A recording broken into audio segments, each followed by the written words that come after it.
Hello boys and girls, we are back again with another video of this new beast of a saw, the 592 XP Auto-Tune Husqvarna. I've already done a few videos of this thing, but now that I've got a bit of use onto it, I believe I'm on tank number 11 now. I believe I hit the 10 tank mark today. So I've been using this to junk firewood because that's what I mainly do. I do some tree removal, but mainly I bought this saw to replace my 390 for bucking firewood. And now that I've got a few tanks in, I gotta say I wasn't quite as impressed with this saw as I thought I would be. And don't get me wrong, I'm not down in Husqvarna. This saw is set up for different use than what I use it for from factory.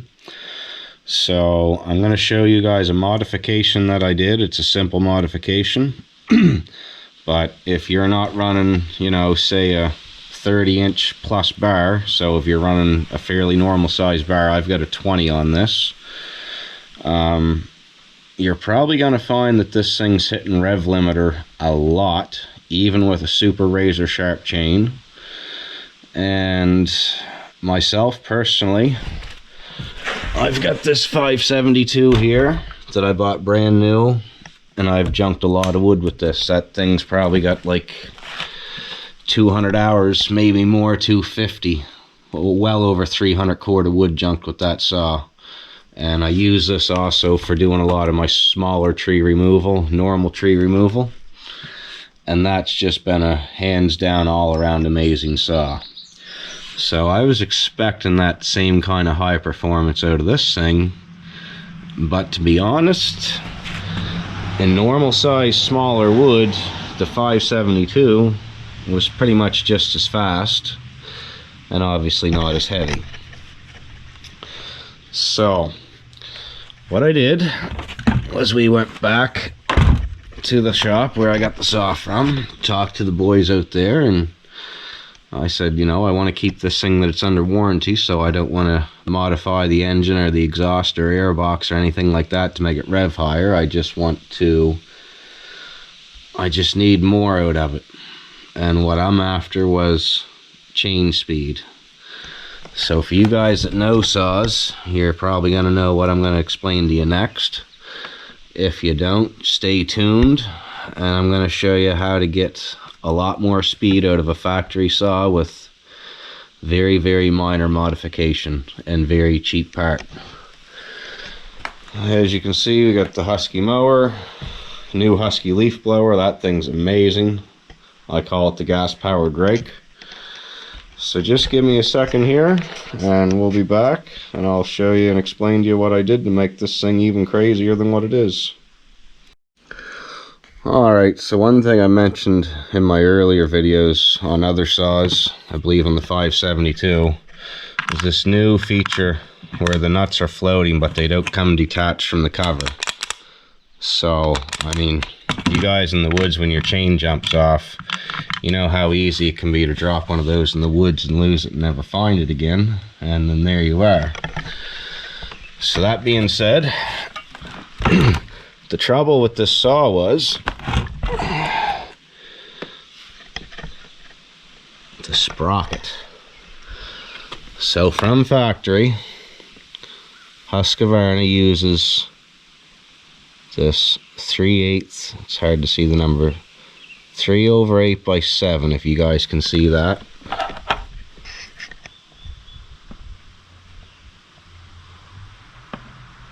So anyway, if you can't, the way these work is your 3/8 is your chain, obviously, and your number 7 is the amount of teeth in the sprocket. So the higher the teeth number, so this is a 7, when you go to an 8, it's about 12-15% faster, and you can fit a 9, which will be another 12% faster. Now when I went to the store, what they had in stock at Collins was a 3/8/8. So I went up 1 tooth on my sprocket, and it's just a simple C-clip there. You pop that C-clip off this washer thing, and it literally just slides off. You slide the new one on, numbers facing out at you, not backwards like that. So anyway, I use this saw now for 2 tanks with the new sprocket, and it is night and day. This thing now cuts like warp speed, and I'm actually considering this sprocket was only $12, so like we're talking this modification cost you $12. Myself personally, anyone that's going to buy this saw and use it for multi-purpose, probably a good idea just to have 2 sprockets if you decide to run the big chain and the long bar. Then go back to your 7-tooth. But if you're going to be cutting wood under 24 inches, this thing has loads of power to run this 8-tooth sprocket, and it'll cut way faster, way quicker, way more efficient. I was extremely impressed the difference that it made. So my thought is I'm going to order a 9 as well just to try. The 9 might be a little bit too much, but if not, then I'll leave the 9 on it. And I'm going to look into doing this similar modification on my 572 just to try it. Now, like I said, the 72, I don't have the slow speed on the chain complaint like I did with this saw for the CCs. So that saw is definitely set up much better out of the box in my eyes. But for the simple $12 modification that I showed you here, it's very easy to set the saw up for how you're going to be using it. So whether it be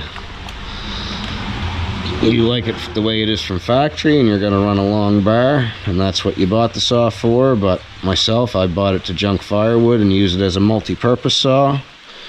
So when I start this bad boy up, I want to see some serious chain speed when I'm on the throttle, and I want this thing really cutting and performing, because that's the whole reason I bought it. And I will say, this thing does not seem to be any harder on my body, honestly, than that 572. And now with this new sprocket, it cuts way faster than the 572, not even a comparison. I honestly can't wait for the saw competition this year to put this beast in. Last year I did 3 cuts with the 572 in under 10 seconds, which, you know, for a small town, don't get out much, and just, you know, there's one saw competition a year that I go to. That's not a bad time. So I'm looking to hopefully shave 2 seconds off that this year with this beast, and I'm going to use a little different filing technique, because at the competition I thought we were using a hardwood block and it was softwood, so I had a little too much bite. But that's just another saw tip from me. Thanks for watching, guys. Please subscribe and check out the other videos.